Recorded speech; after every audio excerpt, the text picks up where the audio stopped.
गाजियाबाद की वो रात पुलिस को लहूलुहान अवस्था में एक शव मिला था। चेहरा बुरी तरह से जख्मी था, सर पर कई वार किए गए थे। पुलिस को पहली नज़र में लगा कि ये किसी गैंगवार का नतीजा है। उसके बाद पुलिस ने शव की शिनाख्त की। नमस्कार, मेरा नाम है मुनीब जैदी और आप देख रहे हैं रियल फाइल।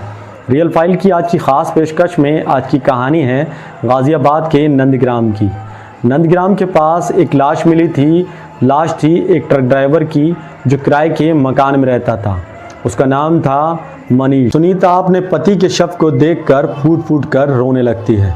इस दौरान पुलिस सुनीता से पूछती है कि मनीष की किसी से दुश्मनी तो नहीं थी। सुनीता बताती है कि मनीष अपने दोस्तों के साथ ज़्यादातर रहता था, जिसके बाद पुलिस को वो बताती है कि उसका शक जो है मनीष के दोस्तों पर जाता है। पुलिस शक के आधार पर मनीष के दोस्तों को उठाती है और पूछताछ शुरू करती है। सुनीता कहती है, साहब, मेरे पति अक्षय और भोला के पास ज़्यादातर जाते थे। अक्षय और भोला मनीष को शराब पिलाते थे और वे अक्सर उनसे झगड़ा करते थे। उस दिन भी अक्षय और भोला के साथ मनीष गए थे, जिसके बाद वापस नहीं लौटे। सुनीता की तहरीर पर पुलिस अक्षय और भोला से पूछताछ शुरू करती है। शक के आधार पर मनीष के दोनों दोस्तों को थाने लाती है और पूछताछ करती है, जिसके बाद अक्षय और भोला बताते हैं कि मनीष उनका सबसे अच्छा दोस्त था। ये सच है कि वो और मनीष साथ में शराब पिया करते थे और अक्सर झगड़े भी हुआ करते थे, लेकिन इन झगड़ों में उनकी कहीं ना कहीं मोहब्बत भी छिपी थी। वो कहते हैं कि उस दिन हम लोग गांव में नहीं थे।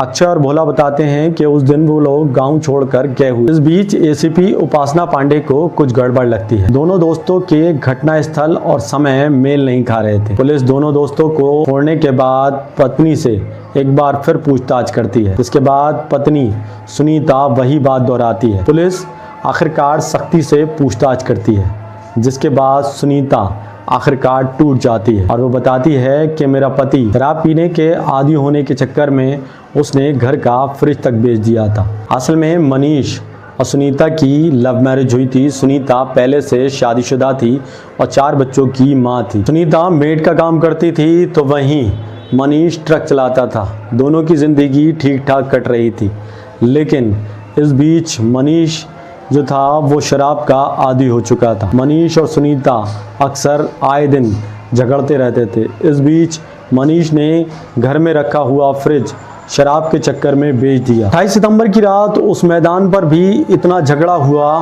कि मनीष सुनीता के चरित्र पर उंगली उठा देता है। इसके बाद मनीष सुनीता से गाली गलौज करता है। सुनीता का गुस्सा अब 7वें आसमान पर पहुंच जाता है। सुनीता पास में पड़ी ईंट से मनीष का सर कुचल देती है, जिसके बाद वो वार पे वार करती है और मनीष वहीं ज़मीन पर गिर जाता है। लहूलुहान अवस्था में वो मनीष को छोड़कर वहां से चली जाती है। सुनीता की निशानदेही पर पुलिस को वो खून से सने कपड़े भी मिले और उसके बाद पुलिस ने वो ईंट भी बरामद कर ली, जिससे मनीष की मौत हुई थी। कभी कभी गुस्से के 2 पल जिंदगी को तबाह और बर्बाद कर देते हैं।